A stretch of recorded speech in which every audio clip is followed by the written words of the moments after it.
We start here. 3, 2, 1, go. Hello, hello, hello. This is Golden Geek Award nominee, Ignacy. And this is the Podfather of gaming, Stephen Bonacore. You are listening to Board Games Insider, episode 192. Wow. And we're recording it on April 25th, 2021. Board Games Insider is a proud member of the Dice Tower Network. And Tom Vassell did not ask me to come down to help him move the Dice Tower headquarters studio to its new home, because he knows that I would have declined this invitation. But we do wish Tom and the rest of the Dice Tower crew the best wishes in their new HQ in Homestead, Florida, as soon as they finish that very, very extensive move. But are you saying that all the cool kids now are moving? What the hell is going on? That's right. I didn't. You just moved your house, right? Well, you moved to a whole new city, in fact, right? We are moving. We are in the process right now. We are moving from the house in the countryside, like in a small village, to the city. We have an apartment. So next recording, most likely from my new location. Wow. Yeah, you like to be in a more crowded area, huh? Yeah, I like. I was not fan of countryside for the past 10 years. So yes, I'm smiling. Oh, well, that's good. Oh, and I'm sure, I'm sure the moving has been great, hasn't it? I'm sure everybody's sane and not going crazy. I don't know. Mary is in charge, so like. We'll talk about the craziness going on over here as well a little later in the show. And also stay tuned for more exciting news on the contest that we are running for our 200th episode. We'll talk about that during the event deck and how every one of you can get an entry into the contest or 2 entries into the contest and win many games. So for now, Ignacy, why don't you tell us what's happening over at Portal Games?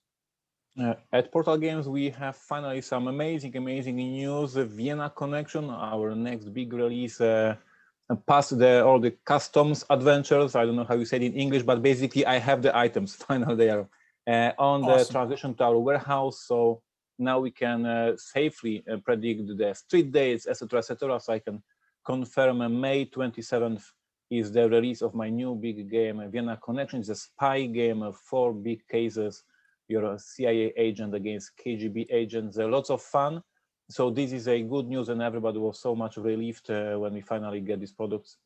So this is the big news for the company, and hopefully big news for you. In 1 month, you will be able to play it already. We will, of course, ship pre-ordered copies earlier to our fans, so it will start very, very soon. My brag of the week has to do something with Golden Geek Awards. The nominations have been announced this past week, and my Portal Games digital game, Imperial Settlers Roll and Write app, is nominated for the best app, so I'm very, very happy with that. So this was my brag of the week. If you haven't played this game yet, download it for your mobile, and you will have a great time with that. Pre-orders and street dates, May 27th, we decided to have 2 products on the same day to make it more easy for retailers and distributors to order it in one bulk. So you'll have Egyptian Kings, new expansion for Emperors of the North, and the Vienna Connection, 2 new products on the market the same day. From the HQ, last week I had a vacation.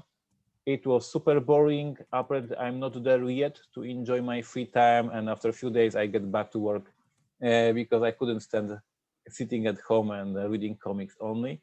So my vacations were so amazing, but they were mostly boring.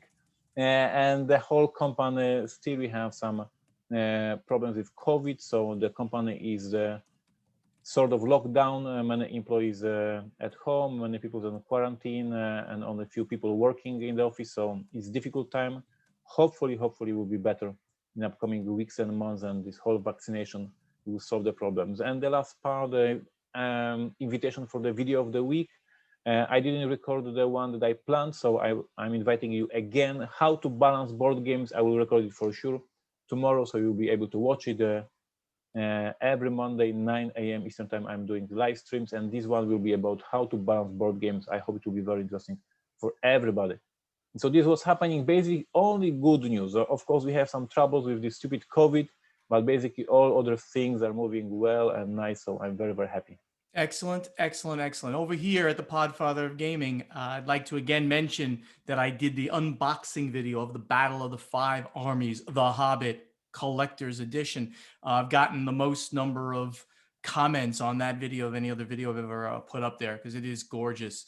Again, it's not like Dice Tower quality editing and stuff like that, but I did do some editing on it, and you'll see how beautiful that game is. And then my views of the Battle of the Five Armies Collector's Edition sort of versus what I've had in the War of the Ring Collector's Edition. And I promise and I made a little promise in that video that I'm actually going to do an unboxing very late, like about 14 years late, of the War of the Ring Collector's Edition at some time in the near future, probably in June or something like that. I don't know. As soon as I can get past some of this other nonsense craziness going on. Like I said, I'm the most busy, retired guy on the planet, I think. And Ignacy, I don't even know. I think maybe I wore them on the last show. Do you notice my great branded embroidered shirts I wear? The Podfather of Gaming shirts. I saw you in this t-shirt, but I don't remember where because I saw you on the YouTube last week also. So I already saw you this t-shirt. I don't remember when. Well, you didn't see me with this one because I got like 9 of them or something crazy like that. I got a whole bunch of these really great embroidered. These look like they're like soccer shirts, football to you, of course, like with the stripes on the sides and things like that. But I figured that this would be my stuff that I use when I do my YouTubing and the podcast and when I go to conventions. So they really look sexy. I'm very excited about them myself, and I got some for Paula too, if she joins me on some of these things. But anyway, other things going on over here. A lot of trips I have to plan, which they're kind of on hold until I figure a few things being done. But, and I mentioned before that the things that I'm doing right now is the remodeling project. We haven't even started it yet, and it's driving me absolutely mental. Tell us more.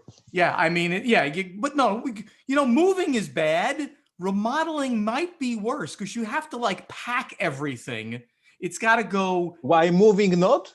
I have everything in boxes right now. All my games, all my books, everything in the boxes. Yeah, and then you put it there, and then you set it up, and you're done. I got to pack it, get it out of here, and then they're going to destroy my entire bottom floor of my house, rebuild it, and then I got to bring it back in and put it back up. It's a disaster. I have to actually leave here for like 2 weeks while they do the destruction portion of this, the demolition portion of this. The word demo to them means something than demo to you and me. Demolition they do here, and they destroy it. Oh my God. It's going to be crazy. Of the podcast. This is me complaining, right? And it hasn't even started yet, but I've been spending like crazy amounts of money just getting ready. Got to buy tile, you got to buy the sink, you got to buy the faucets, it's awful. It's absolutely crazy. I'll be posting pictures on social media. Maybe I will invite Mary for your happy hours and you can too discuss. There'll be plenty of pictures and discussion of this going forward. But truly the biggest news of this week for me is that Paula and I are now fully vaccinated. We got our second dose this week. It feels so good. Well, it felt so good 2 days later, because the day after I did not feel good, but it was like, who cares? I had a little bit of a fever, or I had some aches and a headache. Fine. I spent the day relaxing in bed a little bit, but so excited about the fact that, some sense of normalcy is going to return over a slow period of time. We still have to do all the right things and wear masks, especially for other people and things like that. But, I'm just now so much looking forward to planning all those trips, especially the game conventions, that are going to happen. At this point, there's basically zero holding back. The Gathering of Friends, which looks like the first one in August, Gen Con in late September, and then Origins in beginning of August, and maybe even Essen in Germany in the middle of October. We got a nice email. I don't know if you saw that, Ignacy. I already replied to it from our good friend Uli Blenneman of Spielworks, and he was saying he got his vaccine and it's really looking good for the Spiel to be done in October. So I know that maybe is like not great news for you per se, because you're still in Poland in general is having problems. I'm super happy seeing everybody getting vaccinated. It is so good for everyone, and we will be there at some point. So good, it is moving. I'm very, very happy. Good. No better news though on the front in Poland, right? Still the same. It's still just very slow. It's a mess at the moment. That is a shame. We hope that the rest of Poland certainly and the rest of Europe can continue to move forward with great speed. So things have started to turn to normal. I can't wait to see people. I can't wait to be back at game conventions. And now let's go to the event deck.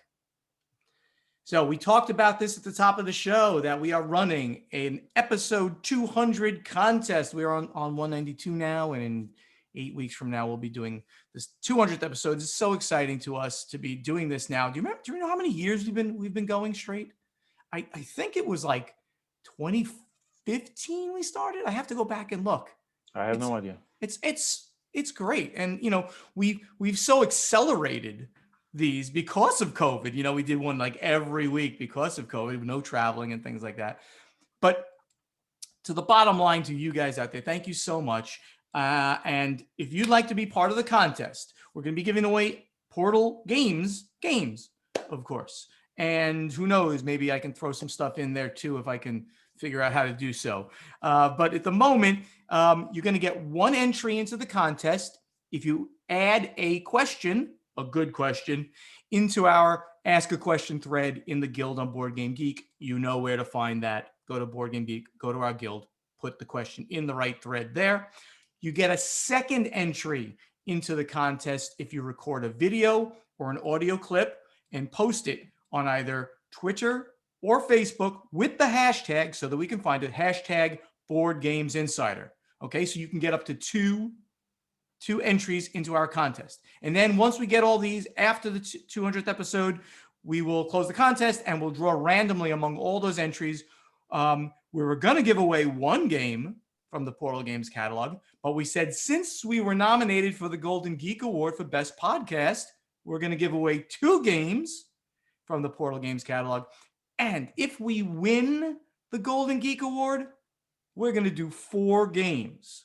4 games will be given away from Portal Games. Now, having said that, have you looked, Ignacy, at all of the nominations for the Golden Geek Awards, which, by the way, of course, are mostly games. But for the first part, let's talk about the podcasts. I looked at the podcasts, and I think our competition here, our biggest competition, is Blue Peg, Pink Peg, who I love. Christina of Blue Peg, Pink Peg is like my third wife. I mean, she's a wonderful person. We get along great. Her and Rob are amazing. So I feel bad. We have to beat them. Anybody else on here you find us to be the strongest competition? What do you think? Anybody else? I would say that I love to have a brag segment in the episode. I loved whining that I was not nominated, but now I'm so happy. Baby steps. I think that we will not win, of course. I'm already so happy. And speaking about the Blue Peg and Pink Peg, I absolutely love it. Christina is one of the biggest fans of detective series. She reviews all the new expansions. So I listen to them. I love them, and they are doing an amazing job. They really are. But congratulations to everybody who was nominated in that podcast section. Maybe we could talk a little bit about those who the games of the year that were nominated. I mean, there's so many categories. I don't know that we can really. Go ahead. Yeah, I did because I'm preparing to write a short blog post about these nominees. The interesting fact that I found when I was analyzing the whole list is that this year there was no one big winner that has all the nominations like we had with Gloomhaven or Wingspan. There is 4 games that had a similar number of nominations. We have Arnak from CGA, we have Dune Imperium, we have Jaws of the Lion, and we have Micro Macro Crimes. And these games had 4 or 5 nominations. So we have a couple of games that were very popular. It is something new in the process, because as you remember, last year or 2 years ago, we were saying that Gloomhaven won everything, Wingspan won everything. This year it's different. It's very interesting. I think that the nominations are solid. I like the variety of categories that they have. I know that you and I have spoken about, impact of these awards on actual On sales, and for retail, the yep. most part, very small. And I know you think that you should give away one award for the most impact. I do kind of like the fact that they can have multiple people, multiple games that get at least, an accolade, a Recognition, hey, yep. that you did great in the two-player category, or in art, or in cooperative, or as an expansion. I like that. It's good to see many names getting pushed up there. So congratulations to everyone who has a nomination. And now, of course, we're asking everybody to please go vote for us for the best podcast. So we're going to continue mentioning that for a few weeks. When do the voting close? When does the voting close, Ignacy? Do you know? To be honest, I don't know. I was so happy that we were nominated. I was like, okay, I already won. So I don't know. I'm looking at it. Your votes are recorded immediately and may be changed until the time voting closes, which is on May 1st through the end of the day on Central Standard Time, May 1st. So you can vote when you hear this podcast. You'll of course still be able to vote, but then that'll be it. The voting will be closed by the time we get the next podcast out. So you got to act quickly. So Ignacy, you and I have got to push this in our social media a little bit, right? Yes, Right. I agree. But I'm already so happy. He's already happy, so we can't even make him sad. All right. So this is some really, really interesting news. So, we reported, excuse me, we reported that Stonemaier Games had an amazing year. And how do we know that Stonemaier Games had an amazing year, other than the fact that, of course, they had such great games? But Jamey Stegmaier posts openly about the sales that he has and his revenues that he has for his company year after year. And he posted previously that he had almost $18 million in sales. And Ignacy and I said, wow, just astonishingly good news. And I had said something to the effect of, well, that's revenue, of course. So his profit was probably in the single high digit millions. Well, guess what? Unlike Bloomberg Business, who does not listen to this podcast, Stonemaier Games, Jamey Stegmaier listens to BGI. And he wrote us an email and he said that, well, no, his profit margins aren't quite that big. His profit was in the low single digits. So he's still giving us great information about the inner workings of his company. But he also told us some other things that we wouldn't know. He said, in terms of the Spiel des Jahres and German sales, because we always talk about how when you win the Spiel des Jahres, the German sales go crazy. Feuerland Spiele, I believe, that was Yes. the German publisher for Correct. Wingspan. Yes. The sales there in Q3 and Q4 2019, after Wingspan received the award, over 58,000 copies of German Wingspan were sold. This number dropped to 13,000 in Q1 and Q2 of 2020, and there was a COVID supply issue, and then back up to 28,000 after that. Worth mentioning is that we opted not to pay for the Spiel des Jahres logo on the English boxes of Wingspan, and that data would indicate that was the right choice. It's very interesting. So as people know or don't know, to put the logo of the Spiel des Jahres on your box, it costs you, I believe it's 15 euro cents. So that's like 20 US 0.20 US dollars per box. He didn't put it on the English copies. They did put it on the German copies. It brings up the German sales, and he didn't believe it was important enough to do it for the English copies. Interesting choice, probably right. But he's giving us, again, more information on how these sales are going.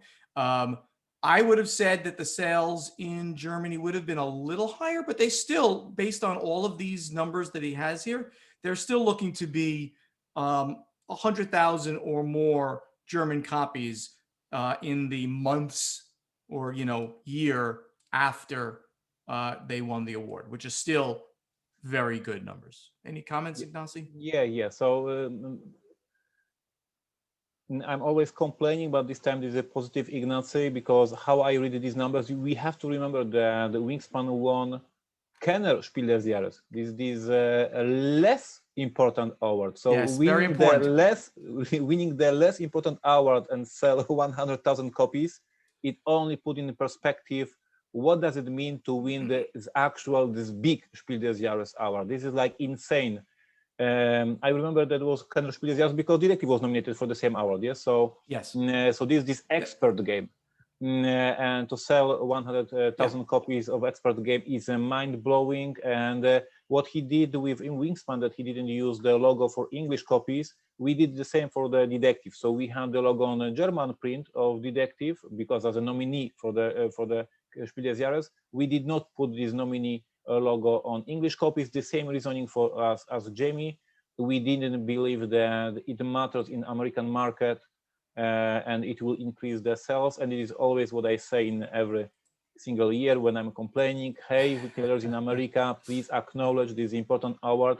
You need to learn that this logo means a lot. yeah. And these numbers show it, that in German, it really means. Right. I had forgotten that, yes, this is Kenner Spiel des Jahres, and that is, since it's expert game, it's not the one that all of the families buy every year in Germany. So if you win the main Spiel des Jahres award, you're talking several 100,000, 300,000 copies of the in Germany alone, and then of course you get some extra sales worldwide.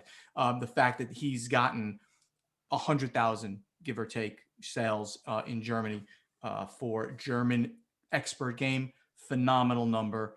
Congratulations again to Fürlanspiele and to Stonemaier Games for these awards and for these great sales. Jamey, thank you again for reaching out and being a supporter of the show. We really appreciate it. So, the favorite organization of all for Ignacy, of course, as we know, is GAMA. And GAMA posted a tough year, as they called it, plunging show revenues, of course, and they showed a big loss. So what happened here is that during this tough pandemic year, with all these plunging revenues, according to the organization's financial statements, their revenues dropped from $2.5 million in 2019 to only $810,000 in 2020. The GAMA Expo is held in mid-March 2020 as the pandemic took hold, albeit with a significant number of cancellations.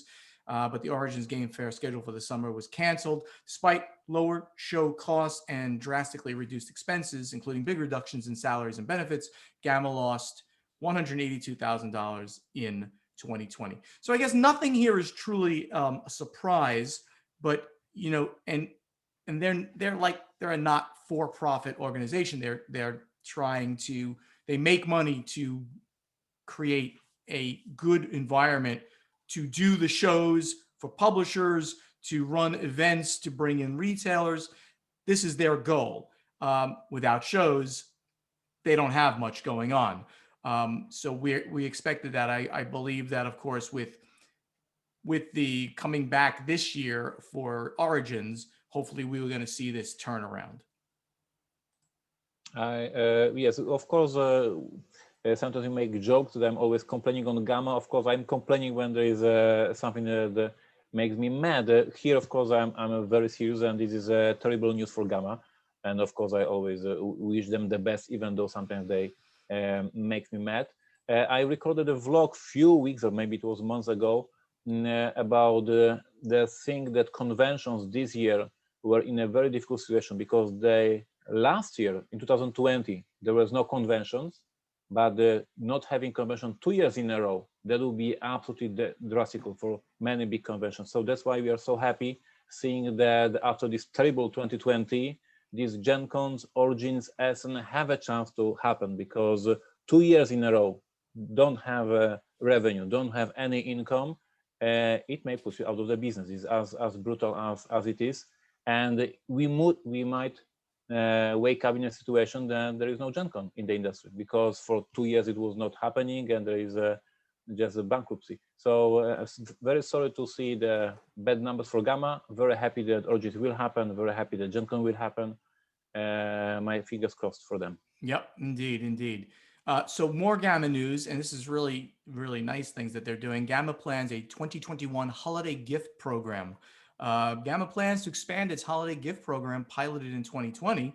This year, the organization announced the program allows customers buying games at local game stores during the holiday season to buy a second copy of the game at 50% off and have it immediately donated to the local Toys for Tots. The program is supported by publishers that provide the games at 50% off wholesale to participating GAMA retailers. GAMA is launching the program earlier this year in order to build on the success of the 2020 program, which had nearly 20 publishers, dozens of stores, and hundreds of consumers participate. It is currently soliciting publisher participation and will begin collecting signups from retailers that want to participate on April 30th. The in-store program is expected to run from November 1st to approximately December 10th. The program will once again have a unified marketing campaign, a logo, and a theme coordinated by GAMA. Again, things like this that they're doing, to me, some of the most important things that they can do, right? They're a focal point that publishers can work together and that retailers can work together in both a marketing way and then a way to give back to the community. You're going to be enabling consumers, gamers, to participate here as well, and they will get games out to underprivileged children, and that's just a great thing. Yep. I'm interested in how it will develop, and we will probably report again on this when it is working, because as I see, they are now CTC, so it's in preparation. So we will see. We shall see. One more news story I think we can do. And that's on what's known as this organization called BINC, BINC, the Book Industry Charitable Foundation. So this is something like the Jack Vassell Memorial Fund. However, this one is directly geared toward retailers, comic and game retailers. And what they're doing here is they have a program, and let me just read this. It's the BINC seeks author and creator support for Survive to Thrive with retailer applications in May and grants in June. So retailers specifically should listen to this closely. Novelist and graphic novel writer Garth Stein is leading a drive to recruit authors and comic creators to join him in donating to a pool of matching funds for the Book Industry Charitable Foundation's Survive to Thrive campaign. That's BINC. Survive to Thrive seeded by a $500,000 donation from Ingram, $250,000 from bookshop.org, and $250,000 from Hachette, HarperCollins, Macmillan, and Penguin Random House. It's a grant program for booksellers and comic stores to help them get back on their feet after the pandemic. Creators that donate by 5 p.m. on April 23rd will be recognized as part of the matching gift.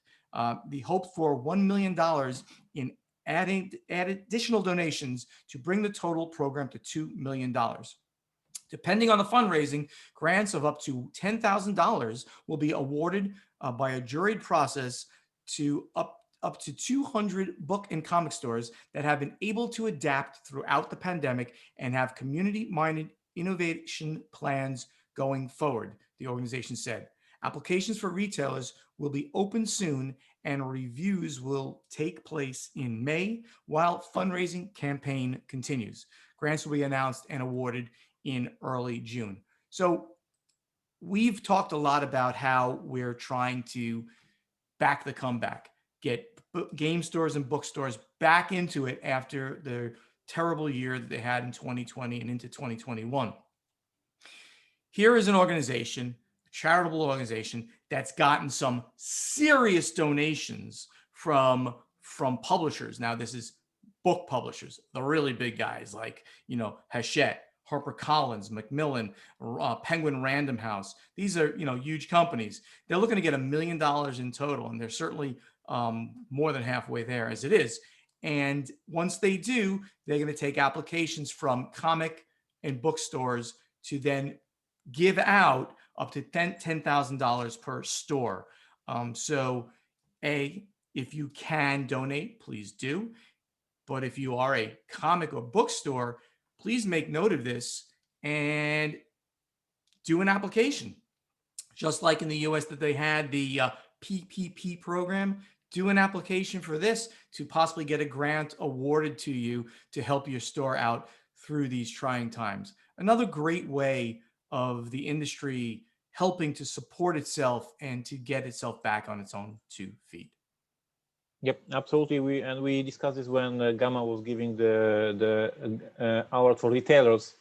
And with this press release, they say that they will grant this money here for the comic book stores, that have been able to adapt through the pandemic. So these stores that survived, that were doing well, and they want to support them even stronger. So this is very interesting. The one thing that confuses me here, but I think we don't need to go too deep into that, but why it is only the creators can donate is very interesting. Creators can donate. Well, I think I'm sure that they'll, this organization I know takes donations from anybody, but this particular gentleman, Garth Stein, who is a novelist and a graphic novel writer, he has challenged other authors and creators. As a challenge, okay. Yeah, he sort of has challenged them to also add in money. He put in a large amount to seed the program, and now he's gotten other major publishers, and he's also asking other creators to do the same, to add some money into this. So perfect. fantastic thing to be doing. That's it for the news. We have a lot more news that we could cover, but hopefully we'll get together, Ignacy and I, in a few days to record again, and we will have much more very interesting news coming up. Meanwhile, let's go to strategy and tactics. All right, Ignacy, under strategy and tactics, we take questions from our audience. Remember, put questions out there in our guild, and you could enter our contest to win games for our 200th episode. First question is from, I don't have the person's name, but their tag is Quixotic. Do you know what Quixotic means, by the way? Do you know what that means? No idea. That means puzzling, okay. Enigmatic.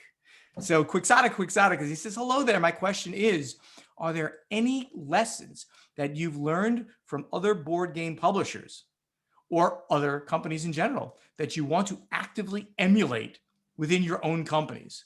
Yeah, I wanted to learn how to make lots and lots of money, like Tesla and Apple. That's what I've learned. That's the best way of Ignacy, I don't know, any lessons that you can pull from other companies in general, but publishers. I think we learn from each other all the time, right? I think that's something we always do.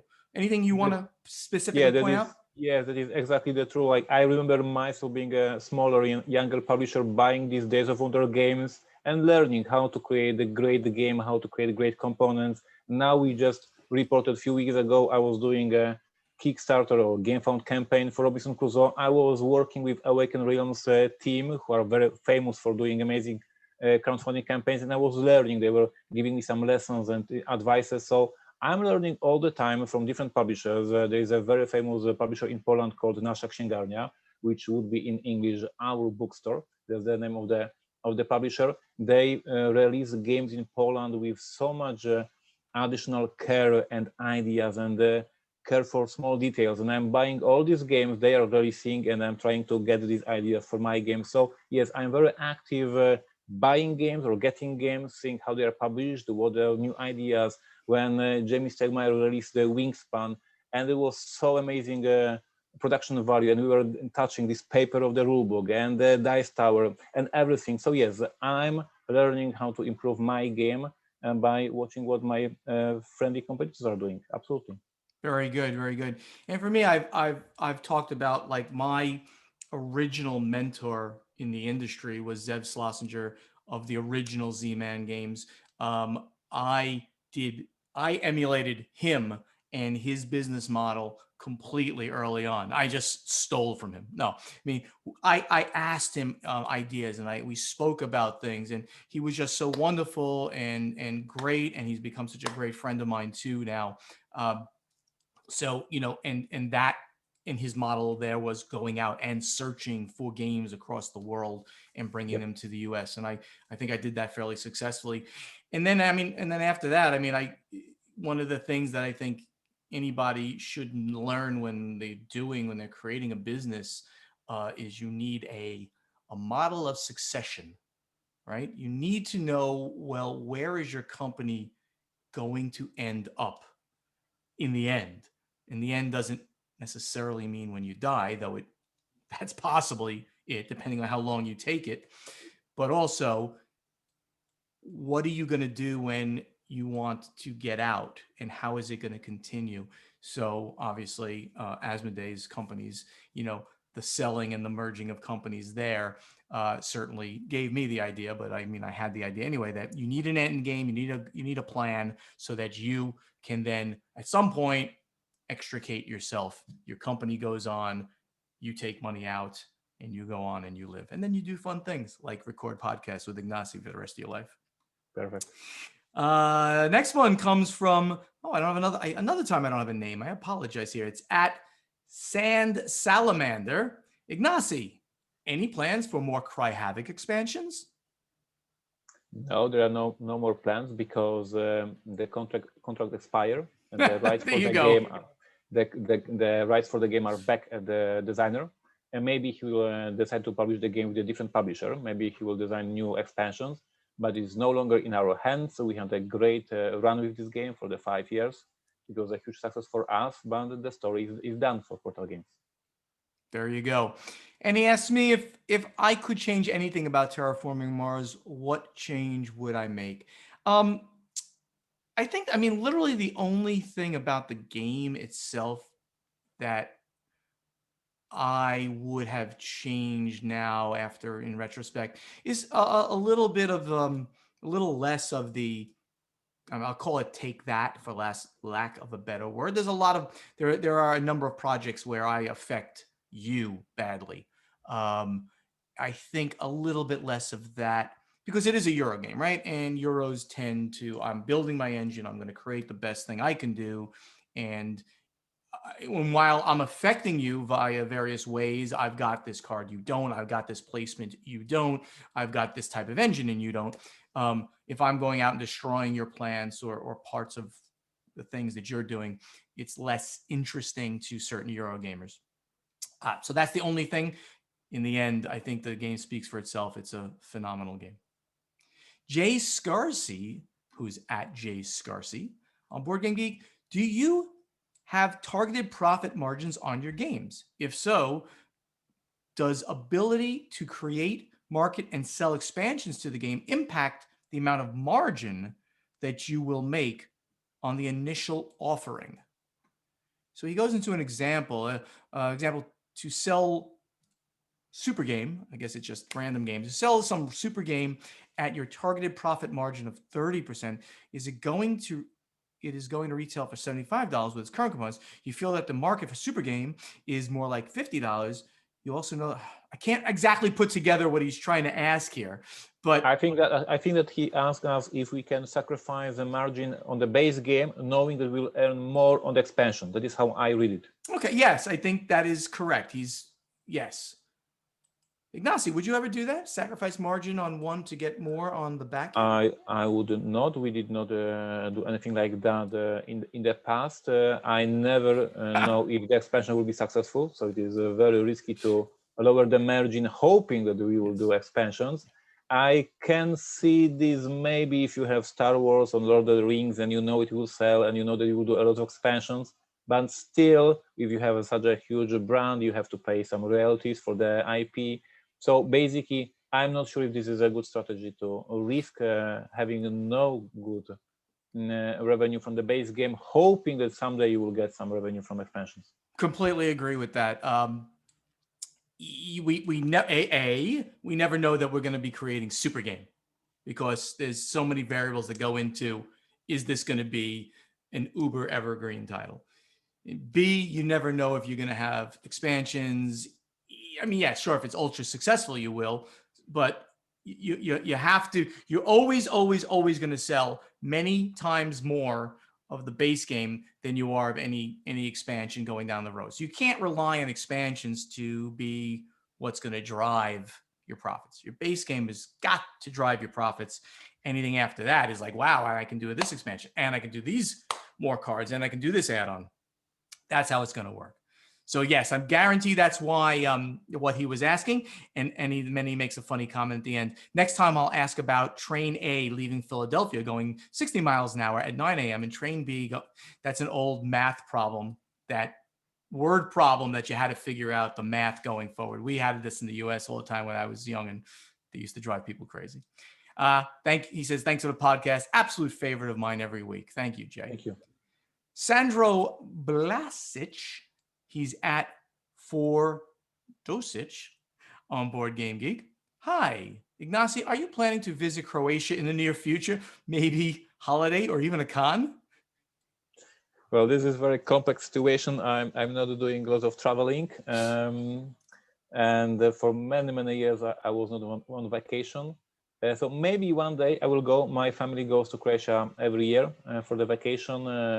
Beautiful terrain and area. But I was there like many years ago. And since 2013, when I pissed off my wife Mary at the vacation, I'm forbidden to go for vacation with my family. What? Wait.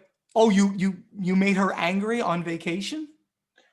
We went for vacation, but I took with me prototype, and I was spending playtesting when she was with the kids, and she was really angry that she has to carry on the kids, and I was fixing the prototype, and then she said, "It's over. You never go with me." You're not going to Croatia. No more vacations for you in Croatia. So yeah, maybe in the future. I don't know. Good one. John B, who's at John B4BGG. What do you think about the recent destruction by Chinese authorities of a just printed game in China? Oh, I kind of remember that. There was Call of Cthulhu expansion, I believe. That was the case. They printed the Call of Cthulhu expansion. There was some paragraphs about the Chinese culture or something like that, and the Chinese government said no, and they ordered the manufacturer to destroy the whole print run. It was quite shocking for the publisher. It's horrible. I mean, what are we going to say? I mean, I'll be very forward about it. China's a communist government, and they're going to do stupid ass things to their people. Sometimes, not every time. There's a lot of people in China who have made a lot of money, right? Do you know there's more millionaires in China than any place else? Well, there's more people there, but during the last 20 years, when China allowed more capitalism, it's not a fully capitalist society, but they allowed more, so many people have become rich. Wonderful. That's great. But at the same time, the government does stupid ass things like this. So it's terrible. Obviously, we're against anything like this. This is censorship of the worst kind, when they're just taking a fantasy thing like Cthulhu, and something happened, I guess, in the game that mentions Chinese government, I guess. Who knows? I don't know the exact story, but anything else, Ignacy, on that? Or you don't even want to talk about it? You're worried the Chinese are going to come after you in Poland? I don't think they're going to come after you.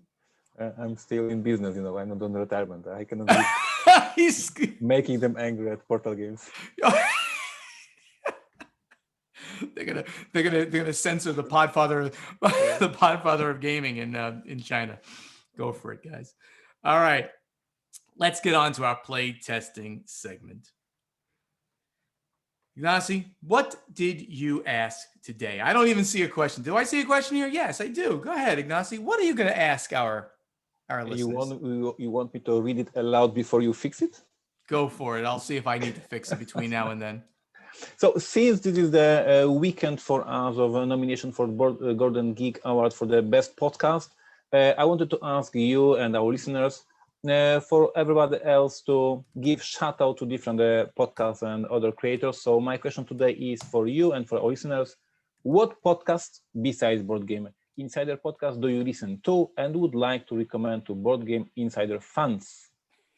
So I literally typed that so fast to change it. I'm amazed that you were able to read it as I was making the change there. Right now, I sadly don't listen to other podcasts, only because doing so many other like media related things. It's hard for me to go out and listen. I used to have that long commute in New York when I was going to New York every day. So I would listen to every pod. I literally listened to 20 different podcasts. It was crazy. But I can absolutely recommend certain podcasts because they are that good, and I know they're that good. And certainly Blue Peg, Pink Peg is, but we're better. So make sure you get us as number one. They're number two on that list. Blue Peg, Pink Peg is a phenomenal podcast. I was listening to them for many, many years, and they're great friends of mine. The Secret Cabal. How could we not talk about the Secret Cabal and their 4-hour podcast? They are amazing. Jamey and Steve and Chris, Tony, they just do such a great job of feeling like 4 or 5 friends getting together and gaming, and it makes me feel good when I listen to them. I gotta mention Tom. The Dice Tower podcast is very good too. Okay, all right, I'll mention Tom. He's very good, polished. They do great segments. It just works very well.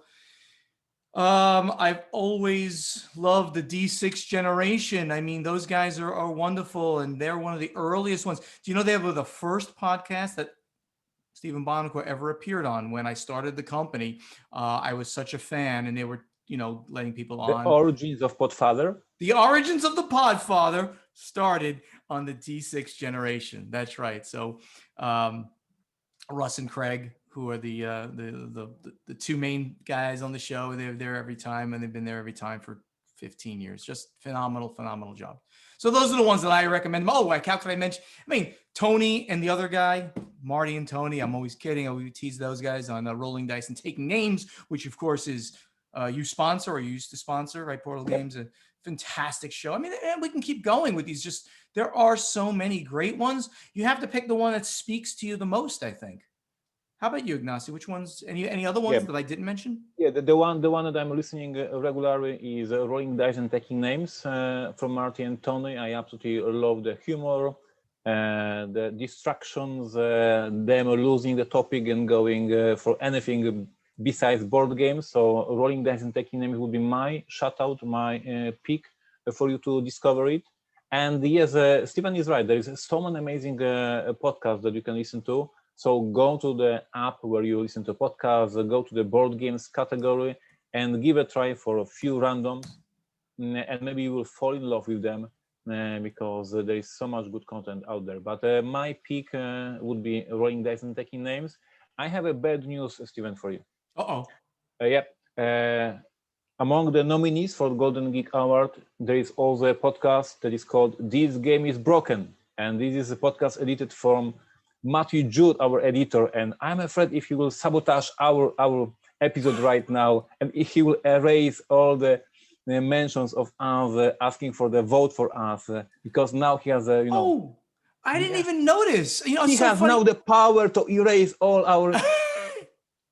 Don't do it, Matthew, please. I feel so bad. Of course, Matthew Jude's This Game is Broken is nominated. I did not notice it was on the list. It's at the bottom, and for whatever reason, it just didn't.